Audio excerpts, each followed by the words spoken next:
Born Wicked, Blood Rose Nights Book 4, written by Keary Taylor, narrated by Raven Wildwood. Chapter 16. I'm not even surprised when there is a limo waiting at the curb when we step outside. There is Patrick, opening the door for us. I follow in after Mason and Elena, and then Tabitha slips right in after. So, the gist of what you need to know in the next couple of minutes is that Sebastian was the one who did this. I say. My stomach turns to stone as I say the words. To the gifted. The vampires. I'll explain his reason why later. But yes, he's the worst. Elena makes a gasp of rage and shock, but I don't give her half a second to say anything. We're short on time. Roman and I confronted him. There was a serious altercation. Sebastian ended up taking off, and no one has seen him since. That was 7 weeks ago. Chicago got a new superintendent of police, and she started poking around and, for a minute, thought I killed Sebastian. Which you should have, Elena says in dark annoyance. She'd look a lot scarier if she wasn't so greenish looking and sweating like she's burning through a fever, which she is. But then Roman had to go and be a complete moron and turned the attention to himself. I move on, barely resisting grinding my teeth at the recollection. He got himself arrested when they found Sebastian's blood in Roman's apartment. Roman is sitting in jail? Elena asks, as she arches an eyebrow. The smirk that's forming on her lips says she's more than a little entertained by the thought. Yep, I say, popping the P sound in annoyance. Suddenly, Elena makes the grossest heaving, gagging sound. Hold that thought, she says, holding one finger up. She rolls the window down and throws up. She's a shaking, sweaty mess when she pulls her head back in. Shit, I say, handing her a bottle of water. I press the back of my hand to her forehead. She's warm, but not so much I'm worried. She's still better than she was earlier. I'm good, she says, pushing my hand away. I let it fall into my lap. Thankfully, just an hour before you woke up, Sebastian called me and I recorded it. So now I have proof that he's alive. So she has no reason to keep holding Roman behind bars. My eyes shift to the window, and it feels like we're crawling. For just a second, I'm tempted to yell at Patrick to drive faster, but that will only make me look like a dick. So, instead of yelling, all that energy goes to my right leg, bouncing up and down rapidly. Elena's silence pulls my attention back to her. She stares at me for a moment, and I'm not really sure what that look means. There are big thoughts rolling through her head right now, but she's not sharing, and I'm too distracted to care. But to get Roman out, it means we have to explain things to the new superintendent. Mason continues to fill his sister in. I don't see how we get around explaining the vampires, but I think we can present things in a way that we don't have to reveal anything about the gifted. I nod. I like that. There's no rush to show all our cards. Agreed, Elena confirms. The car stops moving and I open the door, all too antsy to get this over with. I don't even wait for the others. I just walk right up the steps and waltz into the reception area. We've got an appointment with Superintendent Day, I say to the man seated in front of me before he gets a second to ask if I need help. She's waiting for you, he responds, eyeing every one of us as the others walk in behind me. Follow me. I know right where her office is. I've been there more than I ever wanted to. It occurs to me then that I should probably be calling Silvano, but too late now, and I'm not waiting a minute longer. Teresa's eyes immediately find mine when I step inside. She stands, and maybe she was going to shake my hand, but she just looks over at the others as, one at a time, we keep filing into her office. This is Mason and Elena Godfrey, I announce, feeling full of nervous jitters.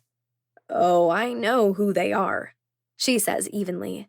She's trying hard to hide her confusion, but she's not all that successful. And Tabitha, I announce. I hope you don't mind, but they'll be joining us today. And what is this about, Dr. Doe? Teresa asks. She sinks into her chair, though I note she slides it back, as if giving herself some space from us. Maybe her instincts are telling her she's alone in a room with 4 predators who could take her down in half a second if we wanted to. I sink into one of the chairs in front of the desk. The others stand. I have proof that Sebastian Vincent is still alive, I say, laying it out flat and clear. We spoke on the phone just 2 hours ago. He called you, she asks doubtfully, arching an eyebrow. Yep, I answer. I dig my phone out and pull up the recording. I press play and lay the phone on her desk.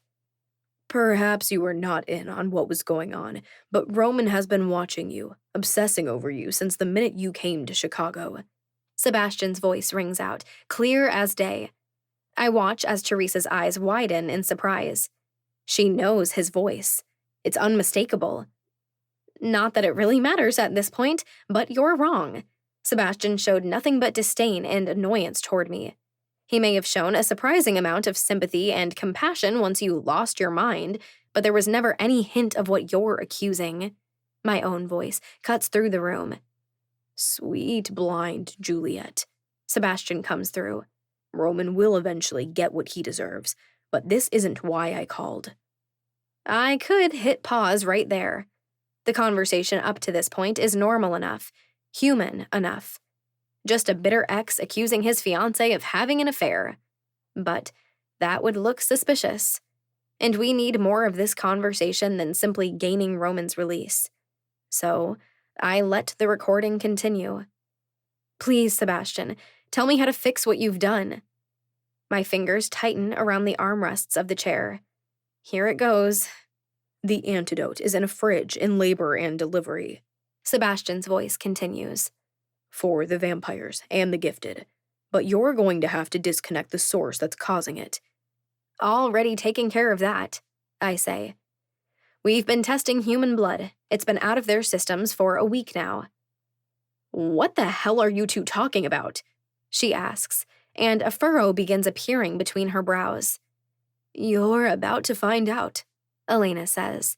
But honestly, I want to hear the rest of this conversation. Teresa glares at Elena, but the recording continues. You're a smart woman, Juliet. Just one of the many reasons I fell in love with you. This is intimate. This was a painful conversation with a man I once loved, and I'm playing it for 4 others to hear. But if that's what it takes to get Roman released, so be it. It is administered intravenously, Sebastian carries on. It should take about an hour to take effect. The gifted should have full access to their gifts within 24 hours. The vampires won't feel very good for a day or 2, but they'll restore to full capabilities.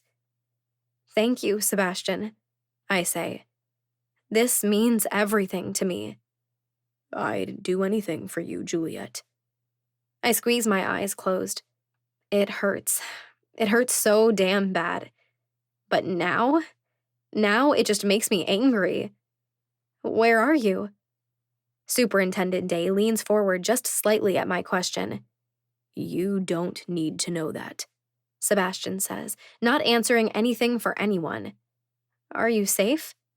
At this question, Teresa's eyes slide over to mine. She can't deny it anymore. With that question, she knows I didn't harm Sebastian, that I never would have been the reason for his disappearance. It doesn't matter anymore. Sebastian's voice comes through. I really am sorry, Juliet. If I could do it all over again, I would. You and I were made for each other. I will always regret what my actions did to us. Sebastian, The recording ends. I leave my phone sitting there, and for several long seconds, silence hangs in the air, loaded and heavy. There's your proof, I finally say. My throat is tight. My body feels heavy. My feet want to run, fight or flight. Apparently, right now, in this situation, my instinct is flee. But Roman is still sitting in a jail cell because of me. Sebastian is alive and well, I continue. He left town because he knew he'd done some bad shit, and he couldn't face it. I didn't do anything to him. Roman had nothing to do with it. So you need to release him. Now. The muscles in Teresa's jaw flex, tightening and releasing 5 times in a row. The look on her face tells me she knows I'm right. She doesn't like it, but she knows she's going to have to release him with this proof. "You're new to this position," Elena says. She steps around the empty seat and takes it. "We had a peaceful, harmonious relationship with Jerry for years. Now that job is yours. You're going to have to learn that there are some things that happen in this city that you're going to have to turn a blind eye to. That there are some things that you'll have to let us deal with." Teresa's eyes narrow at Elena. "Enforcing the law is my job." "Yes," Elena says as she leans back in her seat and crosses one leg over the other. Other than how pale she is, you'd never know she was puking her guts out just minutes ago. "For the humans. Enforcing the rules for the vampires is our job, though." This is the first time I've gotten to witness it firsthand. Someone being told this life-altering news that vampires are real. So far, it's only been me that's been shocked by that. It's entertaining watching the array of emotions playing out on Teresa's face. Doubt, annoyance, consideration. "I thought most people grew out of wanting to play pretend," she says, her tone cold. "This isn't a game, and we're not playing," Mason says. And instantly, his eyes flash red, black veins sprouting on his face. His fangs lengthen, and he gives the most terrifying hiss. Teresa jumps violently in her seat, knocking it back another 2 feet. Might as well go all in on the dramatics. I let my own vampiric instinct out for just a second. My eyes instantly change from blue to red, and toxins pool in my mouth as I allow my fangs to extend. "We are exactly what we look like right now," Elena says, and I don't have to look at her to know she's gone full vampire too. "Chicago is full of vampires, and I think it speaks to our credit as the Night Council that you've never had a damn clue until right now when we're sitting in front of you, telling you straight." Teresa is breathing hard, the fear unfiltered in her eyes. She's backed completely against the far wall. "So here's the truth," I say, as I sit forward, folding my hands on the desk. "I came to Chicago after I became a vampire. I was in the final months of my residency when it happened. Guess who also happens to be a vampire?" The second Teresa's eyes flick to meet mine, I know she knows the answer. "That's right," I say with a condescending nod. "Sebastian Vincent. We worked together. He helped me finish my residency, get board certified. Things evolved between us over a few months, and yes, we entered into a relationship, and eventually we got engaged." I hate feeling like I have to explain. Teresa is an outsider, a woman who's drawn all kinds of incorrect conclusions. I don't want to tell her anything. But this is part of being a council member. This isn't just about me. It's for the good of the city. "I loved Sebastian with everything in me," I say, never once looking away as I stare into Teresa's terrified eyes. But Sebastian started getting possessive, paranoid. I was telling the truth that Sebastian paid his bodyguard to follow me. My every damn move. Sebastian thought he was protecting me, but that's no way to build a relationship. Elena reaches over and takes my hand. She never saw this coming either. "I took off during our engagement party, and Roman was the one who took me in," I say. Something in my lower stomach quivers. I can barely stay sitting in my seat. We have the proof now. I can't stand the thought of Roman sitting in jail 1 second longer than he has to. "I told you the truth. Roman hated me, and I hated him when I first came to Chicago. So it was a massive surprise that he had so much compassion. He kept me hidden from Sebastian for a week. But there was never anything beyond a new friendship going on between us. But Sebastian didn't see it that way. There was an altercation after I broke off the engagement. That's why you found blood from both of them at Roman's apartment. Sebastian just ran away like a coward after that." Teresa and I stare at each other for 30 seconds once I'm done telling the story. She's had so much arrogance and coldness the entire time I've known her. And now she's just scared, shocked. Honestly, I expected more from her. Any questions? Elena asks, a coy smile forming on her lips. You're telling me Jerry knew all of this? Oh, yes, Mason answers.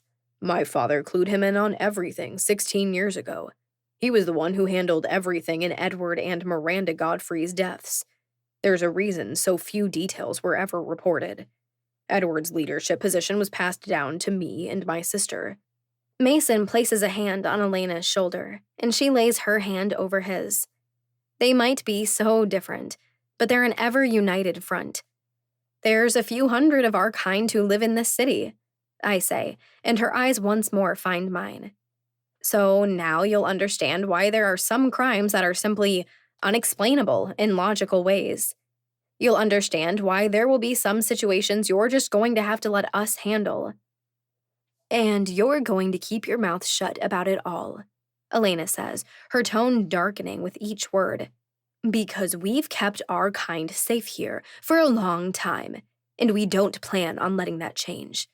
And because, if you talk, if word starts getting out, it isn't just us you'll have to deal with. There are others out there in the world, and they're far more cold-hearted and savage than we are. Chills wash over my skin as I remember the stories John has told me about the king, about the royals. I can't even imagine if they showed up in Chicago. How long has this been going on in Chicago? Teresa asks, her voice hoarse-sounding. Our grandfather started Godfrey Enterprises in 1861. He had already been a vampire for 70 years, Elena says, and she looks very entertained to deliver one bit of shocking news after another. There were a few others in the city before him, so more than 150 years. This should be comforting to Teresa. There's been a vampire presence in this city for more than a century, and she's only just now learning about it. It can't be that bad if we've flown under her nose for this long. Now, I say, as I lean back in my seat. If you don't have any more immediate questions, we'll collect Roman DeLuca, and we can all get back to our lives.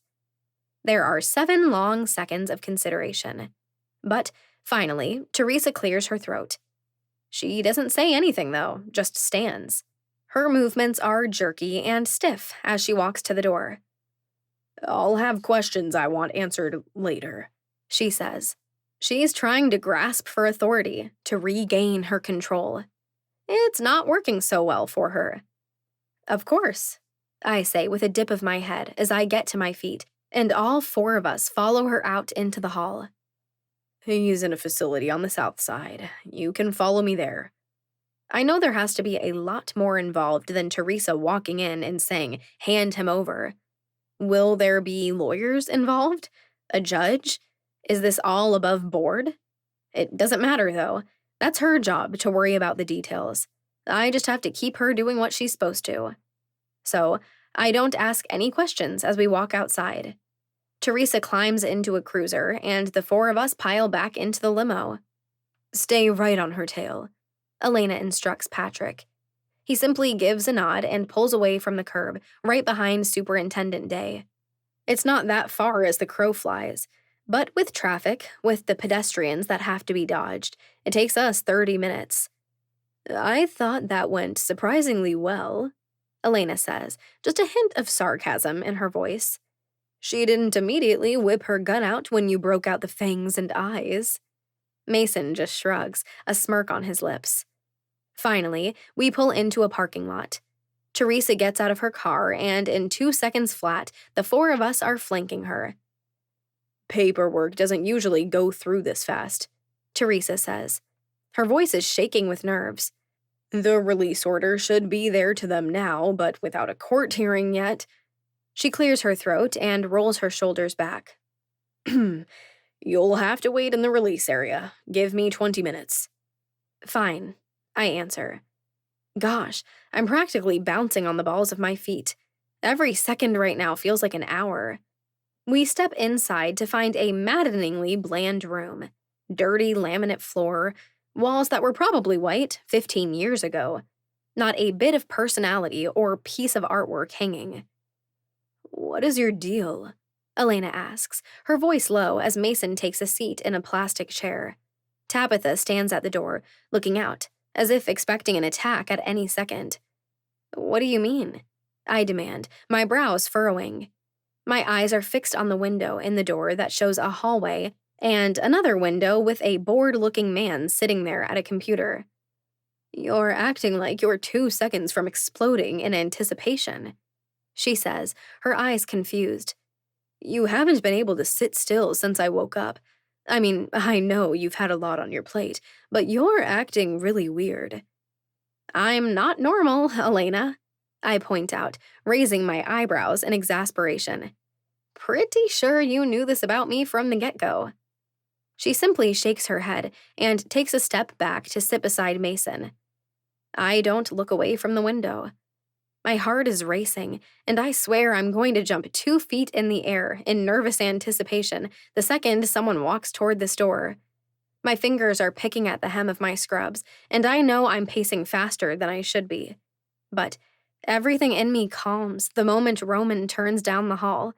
His eyes fix on mine, and I feel something inside of me lighten. It's like there's been this suffocating vice that's been wound around my body since Roman got locked up, and finally, seeing him again, it loosens for the first time in days. Roman's gaze remains fixed on me as he walks down the hall. His hands are bound by handcuffs, but he doesn't seem to notice. A guard walks behind him, alert and attentive, as if he's expecting Roman to lash out. Right behind them, Superintendent Day follows. They all stop at that window, and the board man finally has a purpose in life. While the guard unlocks Roman's handcuffs, the other man enters some information into the computer, then disappears for a moment. Through the walls, I hear him scrounging through boxes. Finally, he walks back to the window and hands Roman this little plastic tray, from which he removes a cell phone, wallet, a watch, sunglasses, and some change. I'm pretty sure my heart is going to beat out of my chest when he turns from the window, and the guard pushes the door between us open for him. "Calm the hell down, Juliet." The thought floats through my mind, but it's barely more than a misty cloud.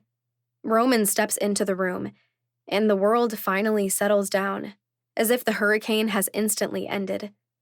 I don't know what to do with myself.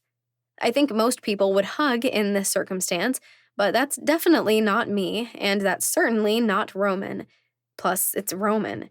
If you had asked me 3 months ago, I would have said he was the last person on the planet that I'd ever voluntarily hug.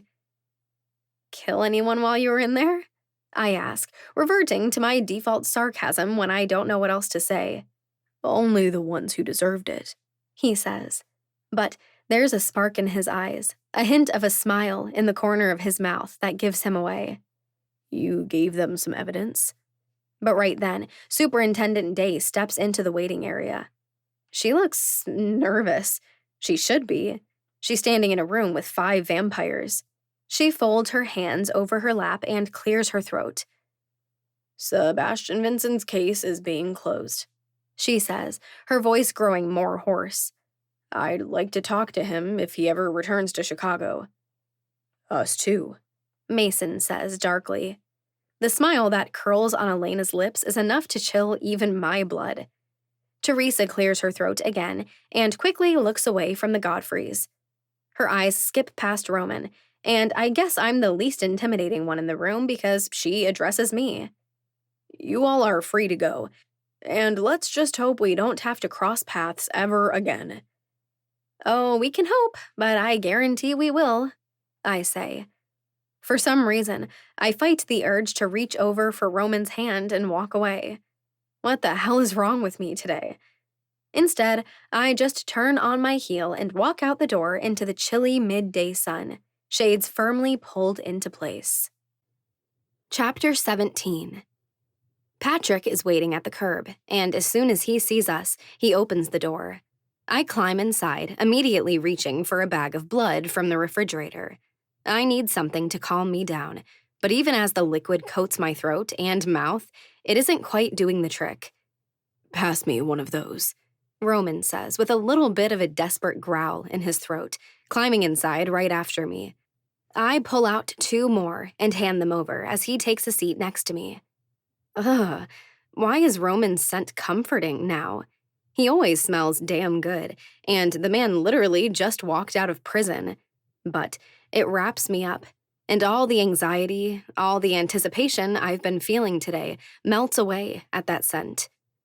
Okay, I know we need to have a council meeting pretty immediately, Elena says once we're all inside and the door is closed. But I feel completely disgusting, and honestly, I'm totally exhausted and want my own bed. And Roman, it's obvious you need a change of clothes. So, break and meet at the Nocturne just after dark? I nod without really thinking about it. I probably have something I need to be doing today, but my mind is too much of a mess at the moment to think like an adult. It's almost as if knowing there are a million things to talk about has the opposite effect. Hardly anyone says anything the entire ride back downtown. My eyes keep staring at Roman's hands. They rest on his thighs, slightly flexed, ready to snap. His tattoos spill down onto the back of his right hand. There's what I think is a constellation of stars and some words in a language I don't recognize. Latin, maybe? His presence is solid, firm, real. I've been a wreck for the past 4 days. From the moment I watched Superintendent Day cart Roman out of his club in handcuffs. And now he's here. Free. Finally. Patrick pulls up to the curb, and I look outside to see we're at the club. Roman gets up from his seat and climbs out after the door opens. I didn't plan it. I didn't give it 2 seconds of thought. But I spring from my seat and follow Roman out of the limo. I'll see you guys tonight, I call without looking at either of them. Can one of you make sure to get in contact with Sigrid? Sure, Mason answers, and Patrick closes the door between us. I look up to see Roman watching me. I can't quite read the look in his eyes. He doesn't seem surprised exactly. Curious, maybe? And I swear, there may even be the tiniest of smiles in the corner of his mouth. Sebastian called me, I say, as together we walk to the doors to the club. That was the evidence that got you released. I recorded the call, and we played it for Superintendent Day. It meant we had to explain things, but it worked. Any clues where Sebastian is? Roman asks as he holds the door open for me. His darkness, his rage, and his violence is becoming familiar now. Some people just have built-in traits. It's who they are. I've learned to appreciate Roman's darkness. It's not as terrifying as I once thought it to be. It's protective. In the strangest way, it's born out of love. Love for this city and the people in it. No, I answer, feeling annoyed by the answer. We walk down the snakeskin-lined hallway until we break out into the main area. I don't hesitate, and maybe it's a little presumptuous of me, but I walk right up the stairs that lead to Roman's apartment. He didn't give anything away, and Mason's private investigator still doesn't have anything. But the call, it was basically what you'd expect. Accusations, anger, apologies that weren't apologies. There's a little sound in the back of Roman's throat. A growl. A threat. But he did tell me where to find the antidote that woke up all the vampires, I say, having to give him a little credit. And it seems to be working on the gifted as well. Turns out it was hiding in the hospital all along. Bastard, Roman says in a low voice as I push the door to his apartment open. Pretty much, I say simply. I stop just inside the entryway. It looks like a crime scene in here. There is tape and fingerprint dust. Dirty shoe tracks go every direction. And everything has been tossed. They turned his place completely inside out, looking for anything and everything tying Roman to Sebastian's disappearance.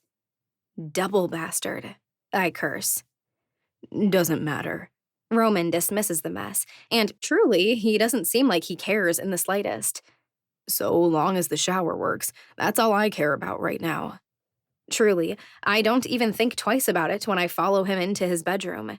I sit down on the edge of his bed as he steps into the bathroom. He leaves the door open a sliver.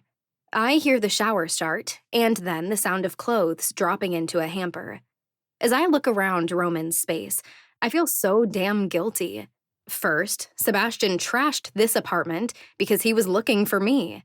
And then, the police made it a wreck looking for evidence of Sebastian's murder. Will I ever stop causing Roman problems? It feels like I've brought one difficulty after another into his life since the moment I met him. So, Sebastian just called you out of the blue? Roman's voice comes from the shower. Thanks to vampiric hearing, it's not a struggle to catch every single word. No, I admit. I look down at my hands in my lap. I called him. After everything that's happened recently, with Mason dying and then you getting arrested, I shake my head. My chest feels tight again, thinking back to that night, how scared I was, how overwhelmed I felt. I kind of fell apart. I called him and left a message. I think he felt sorry for me. I was a bit of a pathetic, blubbering mess. It was embarrassing. The water shuts off, and I hear Roman moving around in the bathroom. And then suddenly, the door is pulled open. I've gotten one glimpse of Roman's back when he wasn't wearing a shirt. It was brief, stolen, but I have never seen this view. Roman's body is a weapon. There's no other way to put it. It's muscle and poised precision. And the slew of tattoos that run down the length of his right arm tell a story of death and emptiness and violence. Water rolls down his chest, slipping down to the towel that's slung low over his hips. I stare too long. I know I do. But finally, my eyes slide up to meet his. You're a vampire, Juliet, he says. Those blue eyes practically glow with intensity and sincerity. But you're also human. Even we can only handle so much. The weight of the entire city got dumped onto your shoulders. There isn't a single reason you should be embarrassed. I swallow once. This kind of honesty, this kind of sincerity, would normally make me uncomfortable. It's a bad side effect of being such a sarcastic person. When things get real, I don't know how to handle it well. But coming from Roman, in this moment, his words reach down into my soul. They seep into my heart, and it knocks loose all the pent-up emotions I've been trying to keep a rein on for, honestly, it feels like forever. Emotions bite the backs of my eyes. My lower lip feels a little unsteady. You're completely competent, Juliet, Roman says. And he takes a step forward. He grabs my hand and pulls me to my feet. And he pulls me right into his chest, wrapping his arms around me with a strength I didn't realize I needed until this moment. Don't you ever forget it. And the dam breaks. Tears rush from my eyes. I press my forehead into Roman's chest, my arms wrapping around his waist, clinging to him like he's the only thing keeping the world together. A sob racks through me, a shuddering hiccup ripping through me as, just for a moment, I try to pull it all back in. But it feels so good to let it all out. All the hurt, all the fear, all the overwhelm. Another sob rips from my lips, and Roman's arms tighten around me. His hands splay out on my back, and I don't know that I've ever, in my whole damn life, felt so raw and vulnerable, yet so accepted. Chicago owes you everything, Juliet, Roman says, pressing his lips into my hair. You've earned respect from every last gifted, vampire, and human who steps foot in this city. Worth. I never had any of it growing up. I never felt it during college. I've worked my ass off to prove myself. But worth? I don't know that I've ever felt worthy until this moment. I cannot pinpoint many healing moments in my life. Really, I'm not sure if I can truly recall any specifically. But right here, letting all of my pent-up pain and fear and stress seep out of me, letting Roman's words wrap around every bone and muscle in my body, that's exactly how it feels. Healing. My arms tighten around Roman, and I press my face harder into his chest. He doesn't take a single step back. His grip on me doesn't loosen even for a second. He holds me while I let myself fall apart. I suck in a shuddering breath after who knows how long. I think I need some sleep. I'm not sure how long it's been since I slept. Do you want me to drive you home? Roman offers, sliding his hands up and down my arms. I blink as I look up at him, sending the last of the tears shedding down my cheeks. Do you mind if I just take a nap here until the meeting? Then we can head over together. There's something that shifts in Roman's eyes. It reminds me of the look he had before, when I climbed out of the limo behind him. I don't entirely understand it or know what it means. His hand's still on my arms, and his grip tightens just a tiny bit. Of course, if you want to change, you're welcome to anything in the closet. Do you want me to stay? I want him to stay almost more than anything I've ever wanted before, but I don't know why. I'm sure you have a million things to take care of, and I'm just going to be sleeping anyway. You go do what you need to. Maybe that's a tiny bit of disappointment that flickers across his gaze, but it's gone so quickly I'm not sure I ever saw it in the first place. Roman nods. He steps away and walks into the closet, once again just barely out of view. Less than 10 seconds later, he walks back out, fully clothed in his usual attire. Black jeans, a black long-sleeved Henley. I'll be back at sundown, he says, those blue eyes fixing on me, a promise, somehow. I nod. All right, thanks for letting me stay. The offer still stands, he says, his voice just a little rougher than it was before. Anytime. My eyes track him the entire time as he walks to the bedroom door, and then he's gone. I feel his absence immediately. But instead of overthinking it, I step into the bathroom. I take a shower, and when I'm finished, I walk into Roman's closet. A smile pulls on my lips. 99% of the items in here are black. I end up pulling a t-shirt from a hanger and slip it over my head. It's all going to be okay, I think to myself, as I slip between the black sheets. Everyone is okay. The council is back to full capacity.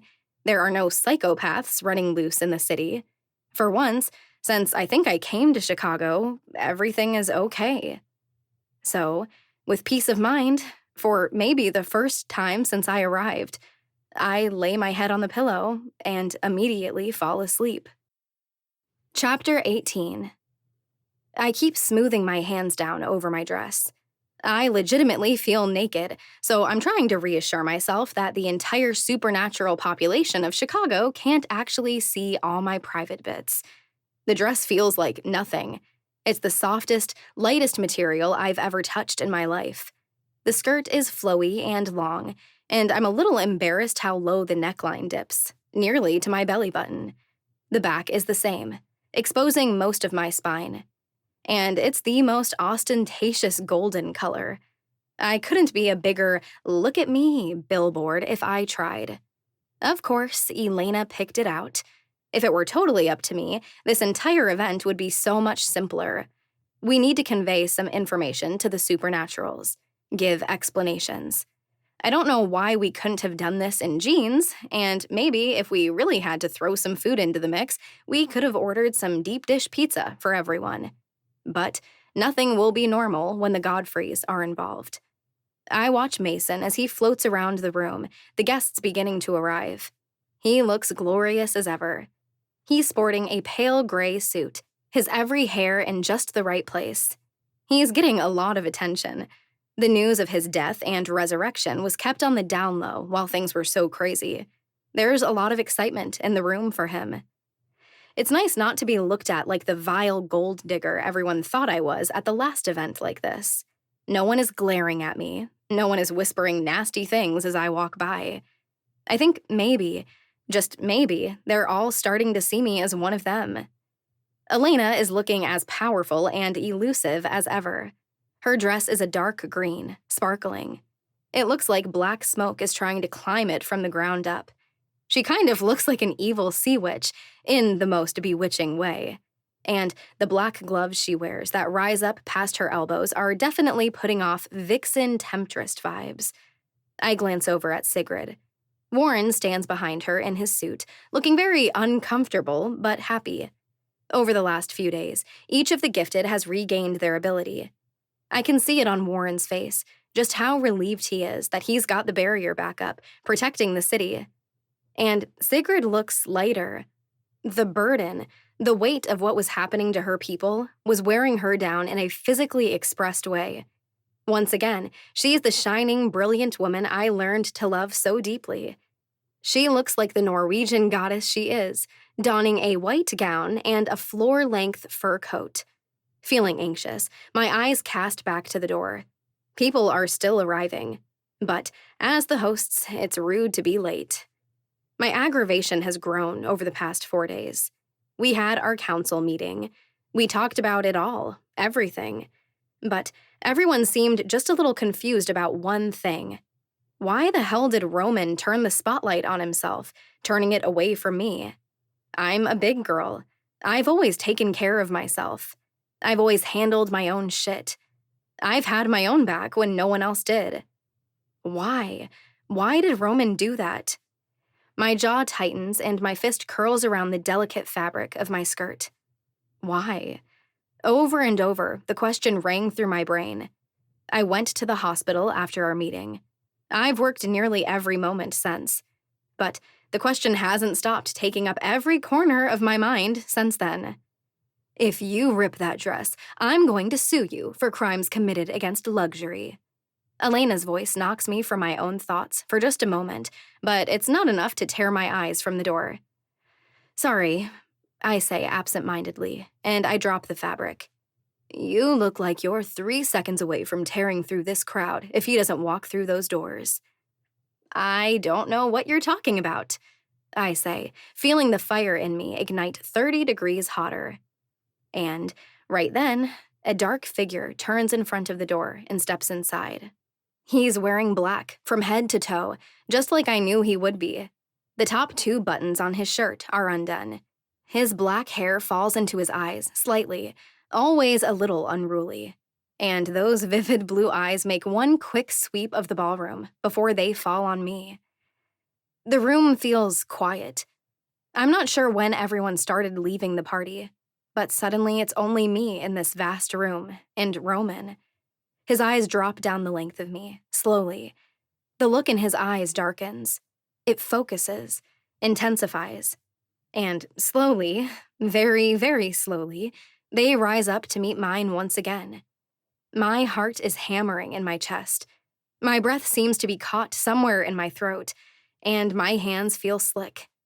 Why? Why did he do it? What the hell is wrong with her? John asks as he walks up. Why does everyone keep asking me that? I snap as I look over at him. He holds his hands up in defense. And you are? Elena asks, arching an eyebrow as she looks him up and down.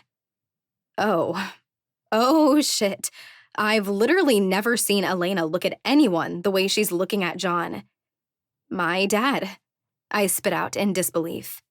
Instantly, Elena's face blanches. Your what? I pinch the bridge of my nose. Gosh, there is still so much to detangle and explain. I still haven't had a chance to tell her any of this, or ask her and Mason how they feel about remodeling the Nocturne and John moving in. Elena, this is my dad, John Bonney. He saw the engagement announcement photo a few weeks back and came and found me. Oh my gosh, Elena says, the weight of this all hitting her. Her eyes widen, and a huge smile starts brightening her face. Juliet, this is your father? I nod, unable to keep from smiling as well. You must be Elena Godfrey, John says with his own grin. And, ew, his eyes drop down the length of Elena. I am, she says. And why the hell is she talking like that? She never talks like that. Like John is the most charming person she's ever met. Gross, I simply say, and walk away. That's about the weirdest thing I've ever seen, Mason comments as he too observes his twin flirting with my dad, who only looks a few years older than her. It's disgusting, I reply automatically. Though, actually, when I really think about it, maybe it's really not.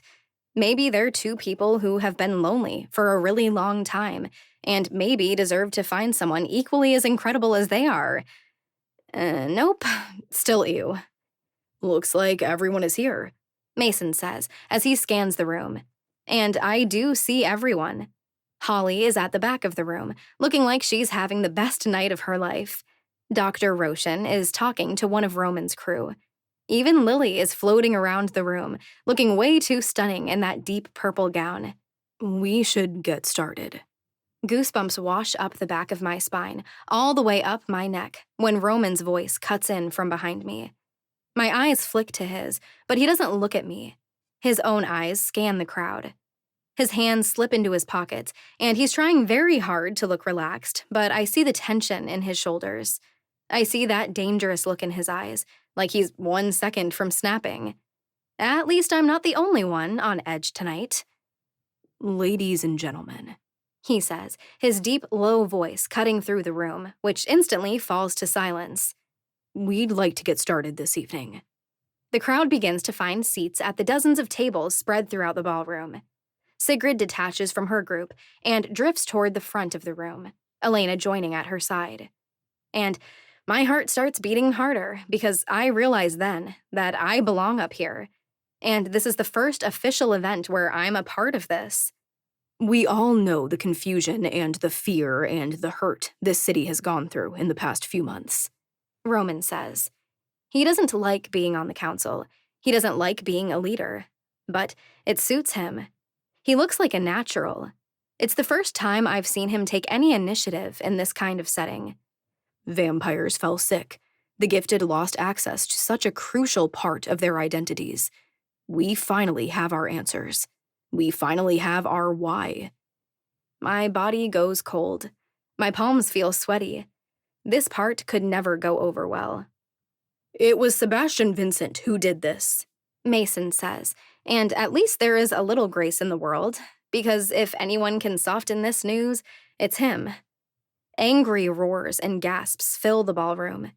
More than one person shoots to their feet, and dozens of eyes flash red in rage. The man has accomplished incredible things in his time in this city. Mason pushes on. He fixes the crowd with a firm gaze, and, like a magician, he pushes calm into the room. But I think everyone was aware he had darkness inside of him. Pain, ego. What Sebastian has done is unforgivable. My eyes slide closed. I hate Sebastian now, but I am so scared for the outcome of what might happen when he is found. We would still be losing numbers, still be suffering, still ignorant of what is happening, if not for one person, Roman says, taking charge once again. Those intense blue eyes scan the people. His people. Our people. Dr. Juliette Doe not only found a way to cut off what was poisoning this city, she found the cure. It is thanks to her relentless work and her brave actions that so many of you are sitting here with us today instead of in a hospital bed, instead of feeling disconnected and frozen. Roman's gaze sweeps back to me, and I feel the weight of hundreds of eyes turn to me all at once. Juliette has picked up what Sebastian dropped. She has taken on the mantle of caring for Chicago. She found us our answers, and we would still be in the dark without her. He never looks away from me, doesn't even blink, and his words fill me. Worth. Again, Roman makes me feel an emotion I have never been able to grasp. Worth. Chicago, I want you to know, Roman says, never looking away, that you owe everything to Juliette Doe. The weight in the room is palpable. It's so thick, I can feel it settling on me from every direction. I feel it pushing in from all sides. So, welcome the newest Night Council member, Sigrid says, her voice clear and strong. Dr. Juliette Doe. And I almost let it overwhelm me when the entire room breaks out into cheers. Their clapping fills my ears. I hear my name called out. I hear gratitude being shouted. Me. It's me they're appreciative of. It's me they're giving gratitude to. Me they're praising. But my eyes slide back to Roman, who still hasn't looked away even once. I've never seen his eyes so intense. He's breathing hard, yet steady. His presence fills the whole room, yet the spotlight has been turned away from him, and he's pointed it on me. Roman steps to the side a bit, an obvious invitation for me to step forward. I'm not thrilled about the idea, but I know with leadership like I now have, I'm going to have to get used to speaking up. So, I step forward, stopping beside Roman. "Thank you," I say, feeling incredibly humbled. The crowd settles, listening with intent. "I really appreciate your trust. I hate that this happened, that so many of you were hurt. But if there's one thing I've learned in this crazy and painful time, it's that the people of Chicago are some of the strongest I've ever met." The crowd erupts once again, cheers and hollers and all-around pride for their city. I smile, and it's amazing how good this moment feels. "Thank you again. I promise you that I'm going to do my best to serve the city well." Clapping fills the room once more, and Elena steps forward. "We hope you enjoy the night. We've made it through a lot of dark weeks, Chicago. Let's celebrate our victory." I'm not sure how to feel about it when Elena walks right back over to John. They're both way too smiley as they talk to each other. Sigrid steps away, talking to one of her charges. And from where I'm standing, I see it the moment Mason catches sight of Lily. His eyes glue to her, and he watches her with intense curiosity. "She's our new nurse in the emergency room," I explain, not needing to raise my voice above the volume of the crowd. "Human for now, but her dad is one of us." A perfect match, I suddenly realize with a smile. She is everything I never was. Kind, sweet, not a damn mess emotionally, forever scarred with a traumatic past. "You should go talk to her." Mason glances at me once, and I'm surprised at the hesitancy in his eyes, as if he isn't the calm and confident man I've always known him to be. "Seriously," I say, arching an eyebrow at him. "It's impossible not to like Lily. She's the nicest person I know, maybe second only to you." "I'm not that nice," he says with a smirk, and instantly I remember some very not nice encouraging words from him when my fangs were too close to his neck. He steps forward, his eyes fixed on Lily Roshan. "Those two are going to end up married, aren't they?" Roman says, as he observes Mason walking up to her. Her entire face lights up when he extends his hand, introducing himself. "Most likely," I acknowledge, because sometimes you just get a feeling. "Bet you $50 they tie the knot before the end of the year," he says, and a smile cracks my lips. "You're on," I say, and it doesn't matter what the bet is. It just feels good to be joking and talking about non-important things. Roman smiles, one of those rare as seeing a shooting star moments, and looks out over the crowd. "Did you really mean all those things you just said?" I ask, even though I know the answer. My fingers twine together, unsure what to do with themselves. "You know I did," he says. I nod. I do know. I look back up, my eyes fixing on the audience, though I don't actually see them. "Why did you do it, Roman? Why did you throw yourself in front of Superintendent Day for me?"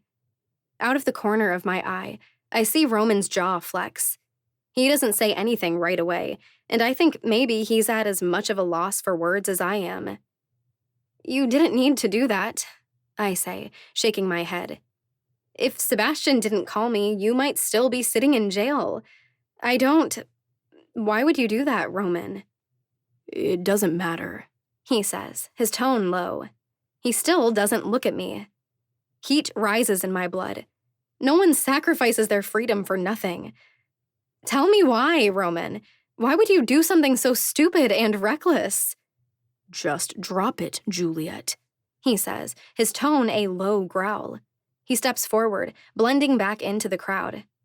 I stand there, frozen, frustrated, and confused. My arms wrap around my middle as my eyes track Roman as he goes about the room. He slips right into the circles made up of his security team members. They all laugh and joke with him like he isn't the most intimidating and confusing resident of the city. May I have this dance? My eyes slip over to my best friend, who holds her hand out to me.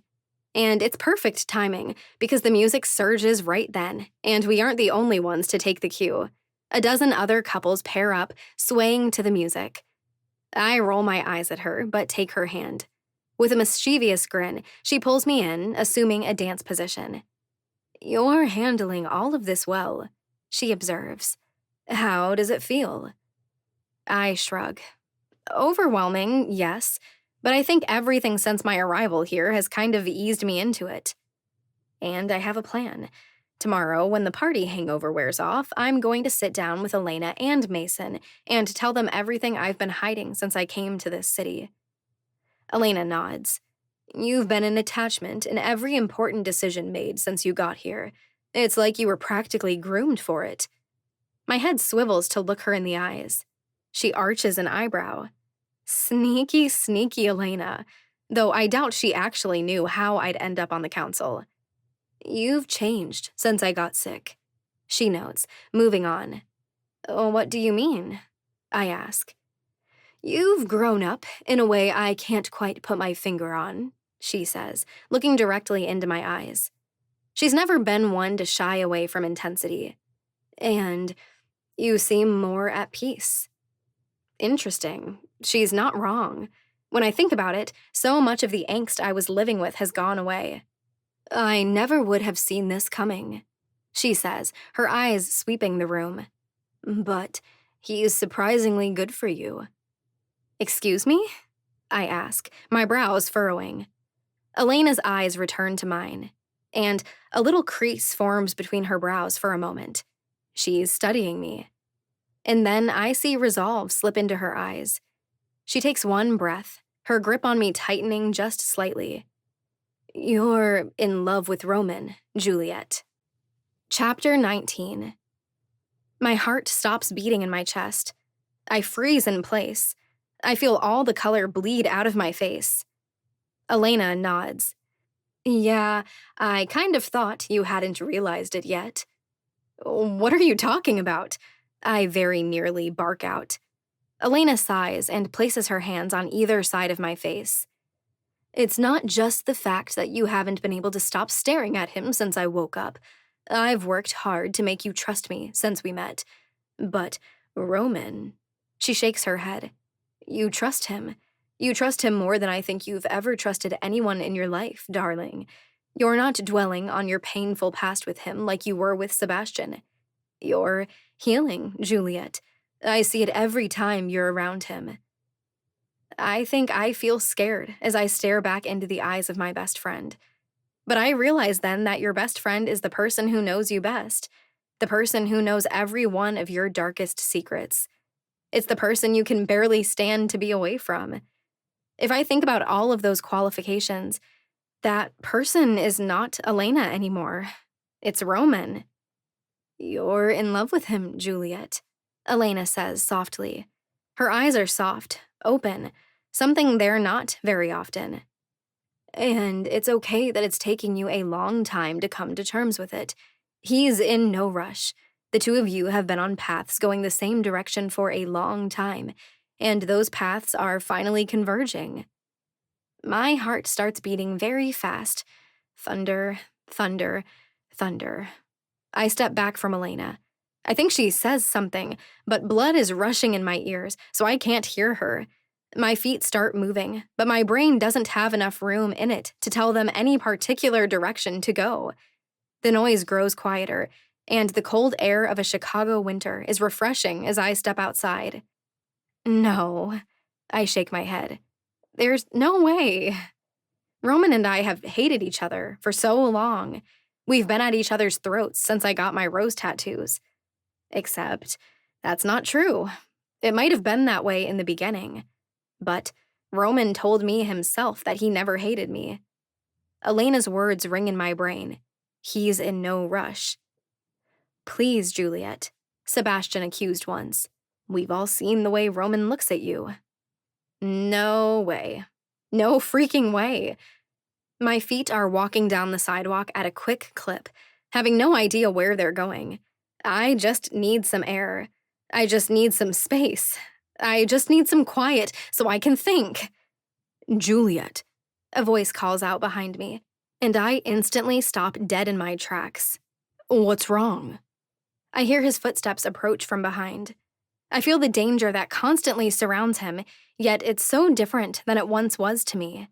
I squeeze my eyes closed, and his presence wraps around me, one of the most tangible things in my life. And despite the hurricane in me, a calm washes through me.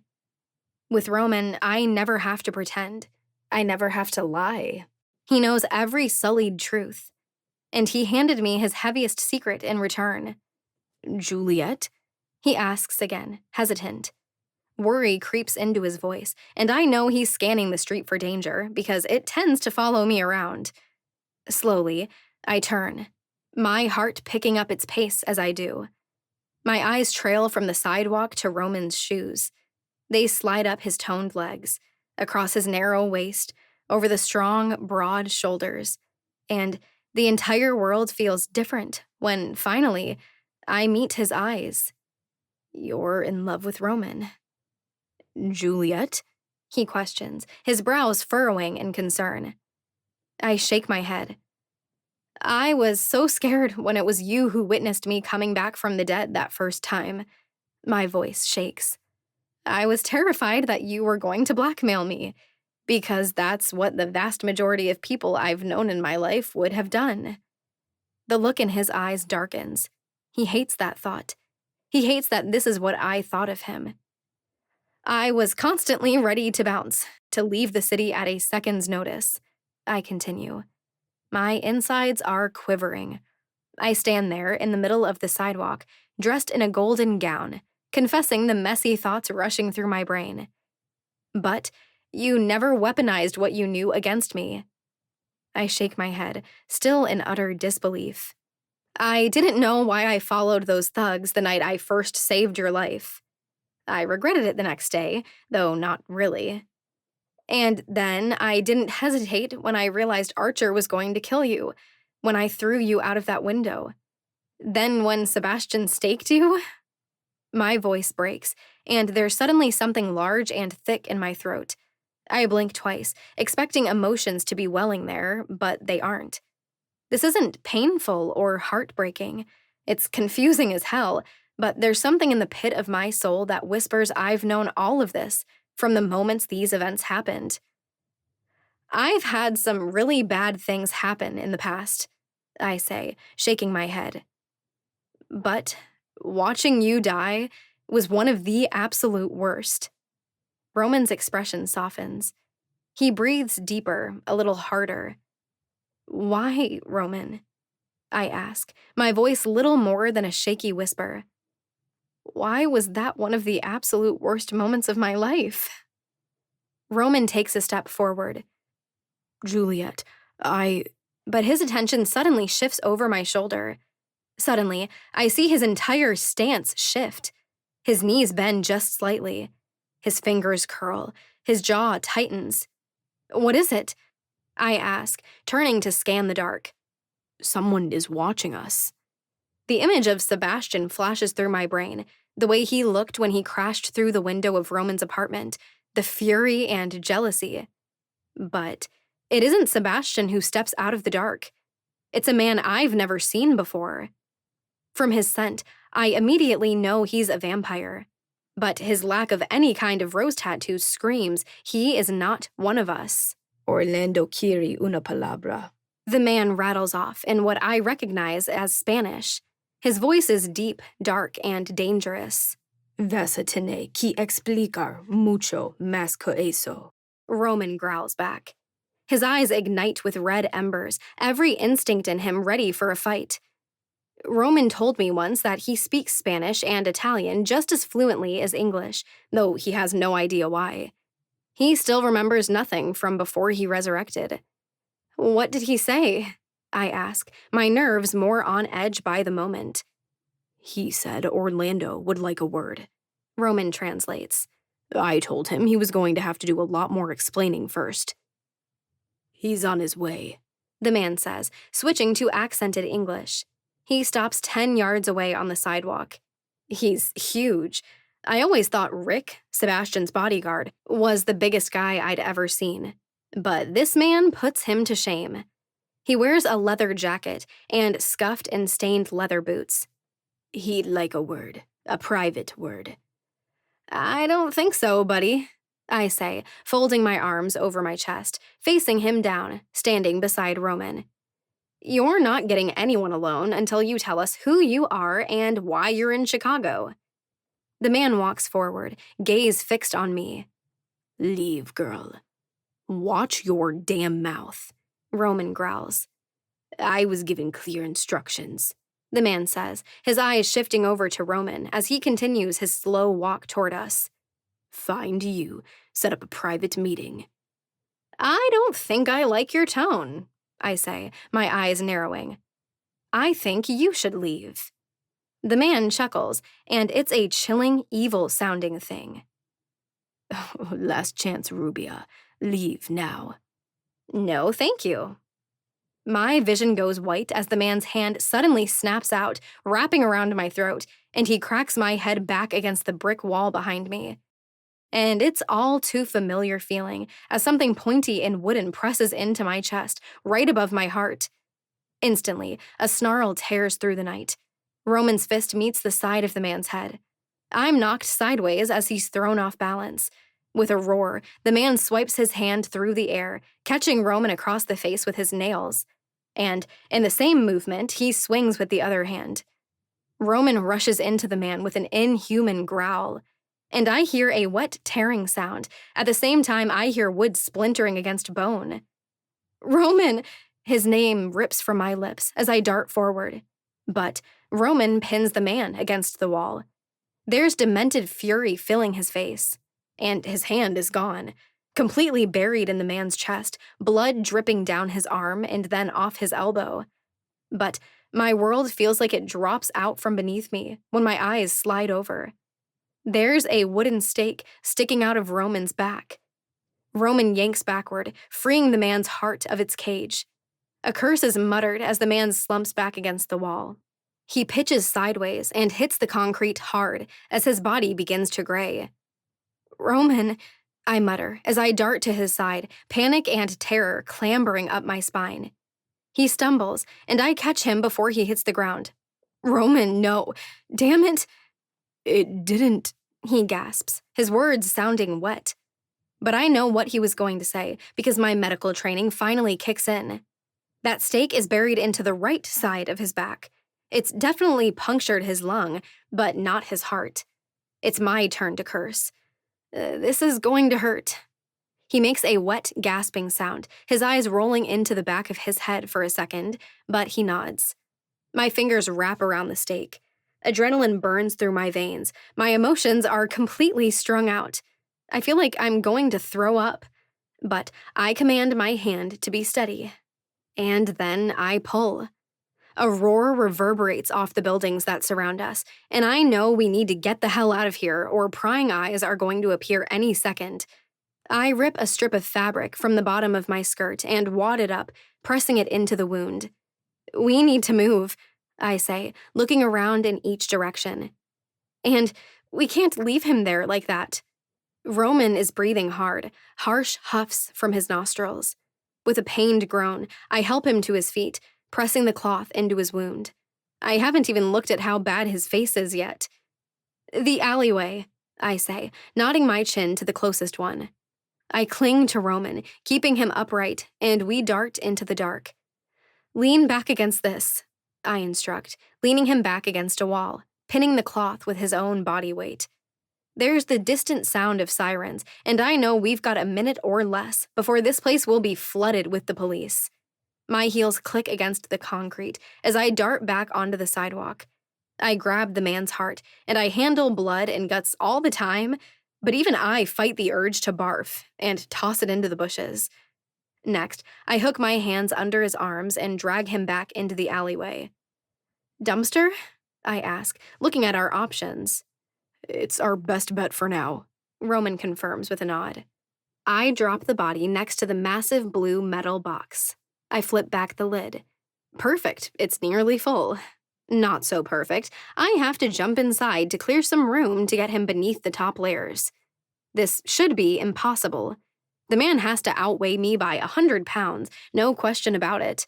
There's no way I should be able to lift him as high as my head and dump him in. Yet, it's done and taken care of in less than 20 seconds, and it's not even that hard. Come on, I say as I flip the lid closed again. We need to leave. I wrap an arm around Roman's waist, him hooking one arm over my shoulders. I try to keep the cloth pressed into his back, but even as we step out onto the opposite side of the alleyway, I can tell the wound is already healing.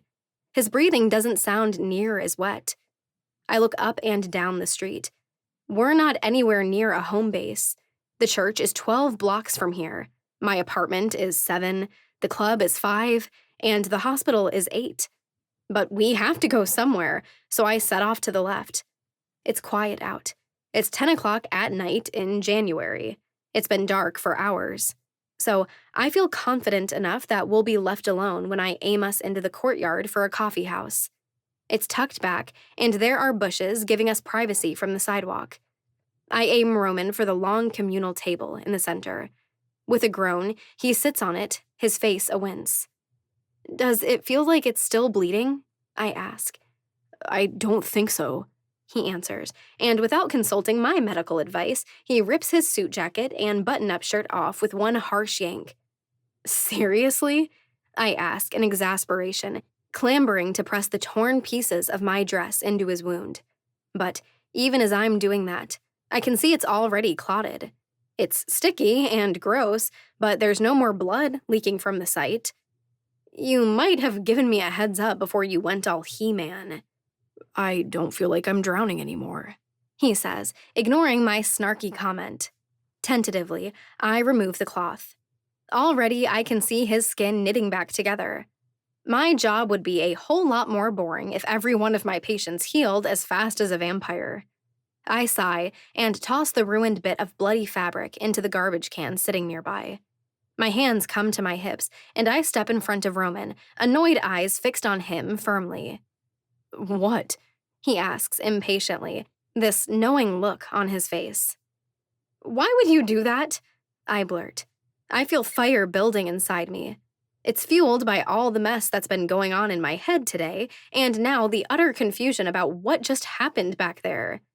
He put his hands around your throat, he says, his voice a controlled deadpan. What else was I supposed to do? I glare at him. You should see the marks on your face right now, and all the blood dripping down your back. You know, I would have just come right back. You let the bastard stake me, and then use that moment to take advantage. You kill him then without getting yourself mauled. I'm breathing hard, so completely annoyed that he did this and still completely shaken by the sight of a stake buried in his back. Are you serious? He barks, his brows furrowing. Of course I'm serious, I yell. My emotions are a raging freight train now. They're gaining speed. He could have killed you, and we don't know the limitations of my gift yet.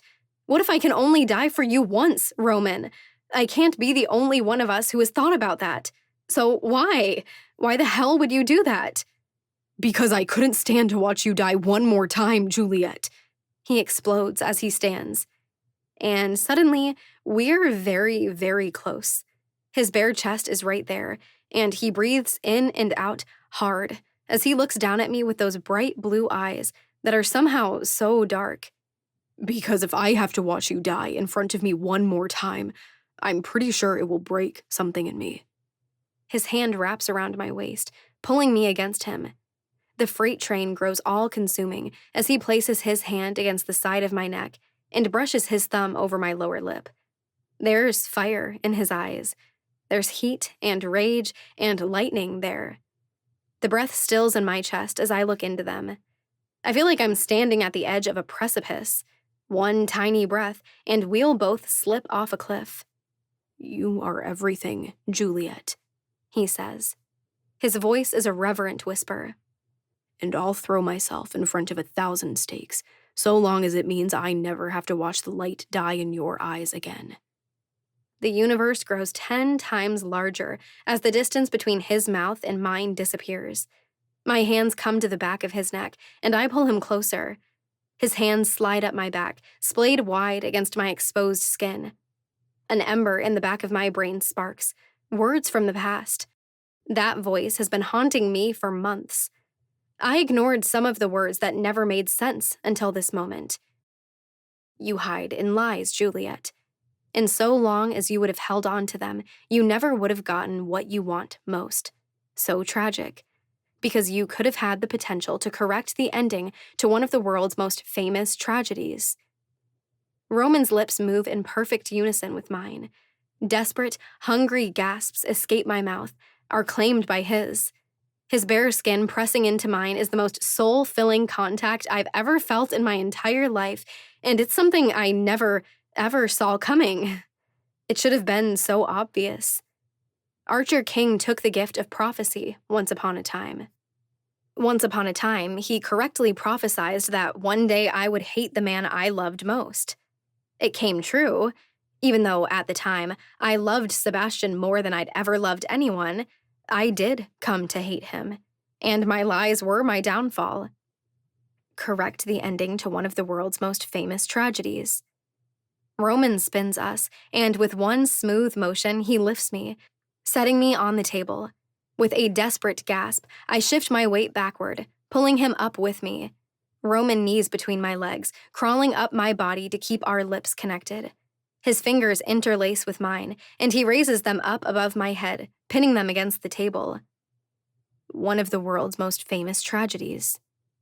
Juliet. My head falls back, and the moment consumes me entirely. Roman. His hands, his heat, his lips, they make up the entirety of reality right now. And Archer King's prophecy is fulfilled once again. We are correcting the end to one of the world's most famous tragedies. Romeo and Juliet. I should have immediately realized what he was talking about. But I just gasp, feeling my soul being filled, my body consumed in this moment I never saw coming. Insane passion. That's what fuels people like Roman and me. Anger, resentment, drive, protection, hurt. We feel our emotions strong and fierce. It all collides here on this table.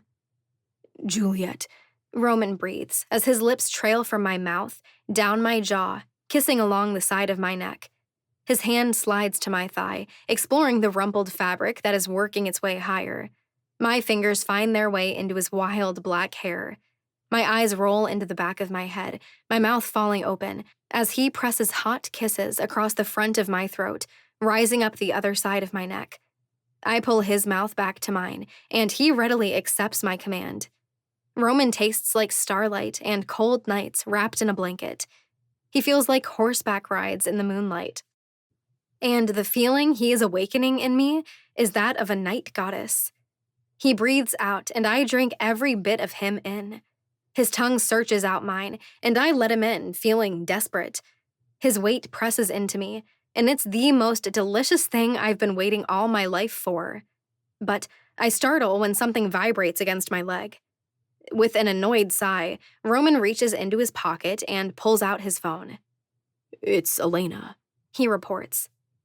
"Oh," I say stupidly. My brain is reeling, tripping over the insane twist this night has taken. "What?" He growls into the phone, though he doesn't shift off of me. "There are some people here," I hear her on the phone. "They have your picture, your booking photo. They're asking to speak to you." "Any idea who they are?" Roman asks. His brows furrow in concern as he looks down at me. I wonder if he's thinking about the man he just killed, the one who said there was someone, Orlando, who wanted to talk to him.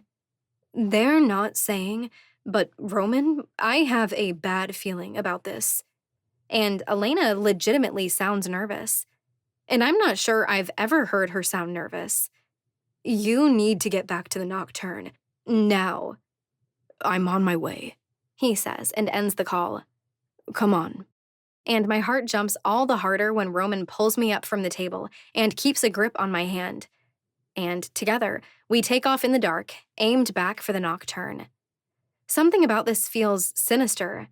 Strangers looking for Roman, using his booking photo for reference? Why does anyone even have access to that? Is it a police officer? Finally, we round the last corner, and through the dark, I see the doors to the Nocturne are wide open. At the top of the stairs, I see Elena, Mason, and Sigrid. And standing at the bottom of the stairs, I see a group of 8 strangers. Roman and I both slow as we cross the street. My adrenaline kicks in, perhaps a fight or flight response. After the night I've had, I would definitely default to fight. We cautiously walk down the sidewalk, and, as if in unison, the new arrivals turn toward us. Somehow, it's not a question who is in charge. The man standing in the center radiates control, power, even though he looks younger than most of the others. As I get closer, his features begin to come into focus. The lean build, black wild hair, sharp facial features, vivid blue eyes. I look up at Roman and something in me chills. His brows furrow. I see the tension building in him with every step. And finally, Roman and I stop just 10 feet from the strangers. A dark smile pulls on the man's lips. His eyes fix firmly on Roman. I always thought everything about Roman screamed predator, but this man feels deadly in an entirely different way that puts fear in the pit of my stomach. My insides are cold, and my danger alarm is going insane.